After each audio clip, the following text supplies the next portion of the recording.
So we just got back from several thousand miles of touring across Wyoming and Montana. And this is how I clean my motorcycles. Now, I should say that I'm not a professional detailer. This is just how I do it. If you have a better method than I do, by all means, let me know in the comments. I really like to put the motorcycle up on two stands so I can spin both wheels to clean the wheels, because to me, clean wheels are like a clean floor in your house. And if you clean the floor, the whole house looks clean. It's important you put the bike in the shade, not in the sun. Don't ever let anything dry on the motorcycle while you're cleaning it. And the very first product I like to use is Motool's Insect Remover. You just spray this on and it softens all the bugs and grime. It makes it way easier to get things off, because especially with touring, bugs are kind of the biggest problem we have to deal with. They're the grossest, stickiest, nastiest things. It takes a lot to get bug guts off a motorcycle. The Motool Insect Remover works great. Really focus the bug cleaner on all the leading edges, especially around the radiator, up underneath the triple clamp, the leading edges of the forks. They just get coated with bugs. After the insect remover has kind of sat on the bugs for 2-3 minutes, I just give the bike a low pressure rinse. This is my power washer. I cannot recommend it. It's a piece of junk, but it was cheap and it's lasted about 5 years. I tend to always run the nozzle in the most gentle position, and don't hit any sensitive area with high pressure. Your gauges, your gas cap, any electronic component. Be mindful. Don't just hammer it with the high pressure wash. Next, I use just some Meguiar's car wash in a foam cannon and just let everything get really soapy and sudsy and soak for a second. The foam cannon can be a lot of fun. Let's turn it on first.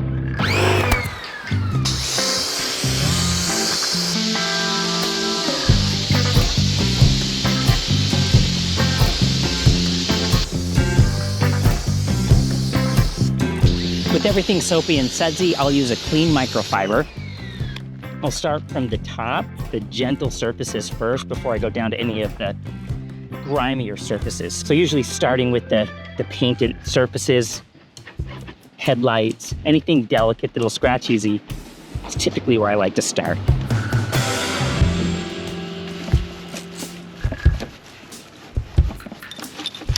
Be sure not to let the soap dry, but I like to let it soak for a minute and then give it a good thorough rinse. Now, this may seem redundant, but after rinsing, I really love to use the Motool Moto Wash. You spray it on and then just let it sit for 2 minutes and give it a rinse. I know it's weird to wash it and then wash it again, but there's something about this stuff that really makes the bike shine. If your bike is especially grimy, or you're trying to bring back a bike that's really, really in bad shape, or even if you just have some places with some oil buildup or grime, nothing really works better than simple green and basically a toothbrush and kind of hit those problem areas. Usually it brings most things right off. One of the things too is don't let grime get totally caked and baked on your motorcycle. That just makes it harder to clean and you're more likely to scratch surfaces.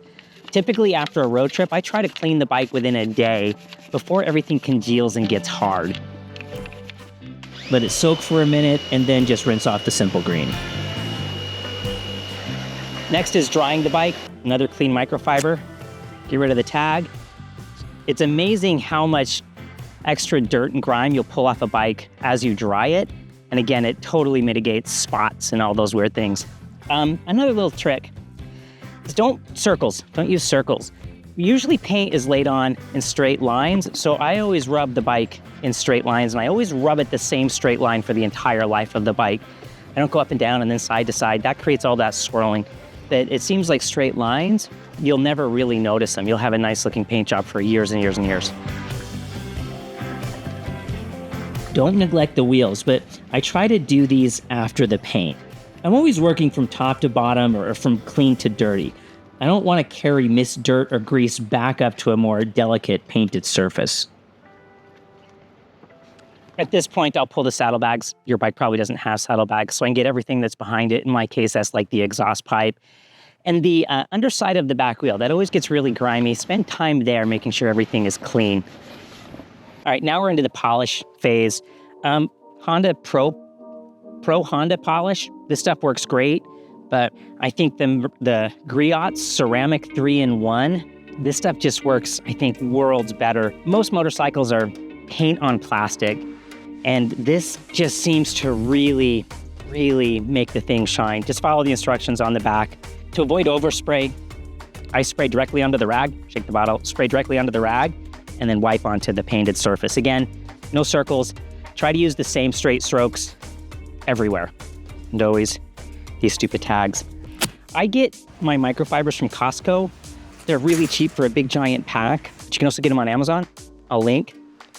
A lot of the environmental talk says don't ever wash and reuse these things. They put incredible amounts of microplastics into the water. I don't know if I'm gonna put this into the video, but I tend to just like use them in different stages of grime until they're so filthy, I just throw them away. The gray-outs I only use on painted surfaces, wheels, paint, obviously. But then there's the black plastic. Kind of unfortunate that motorcycles now are covered in this black plastic. And again, we're going back to Motul. Their Shine and Go. It's the best stuff I've used. It makes everything black look fantastic. I'll use the same microfiber rag, but a different corner. Same thing, spray onto the rag to reduce overspray and wipe down all the black surfaces. And then you gotta kind of polish it so it's on evenly. Full disclosure, we are sponsored by Motul, but what that basically means is I pay slightly less for it than you do. All my sponsorship means is I get it at a discount. But I was using this stuff long before the discount, and if it wasn't something that I believed in, I wouldn't sell you guys on it. But this stuff really works great. And this stuff in particular, the Shine and Go, it smells like Fruit Loops. So that's nice. As my dad always said, if you want nice things, you gotta keep things nice.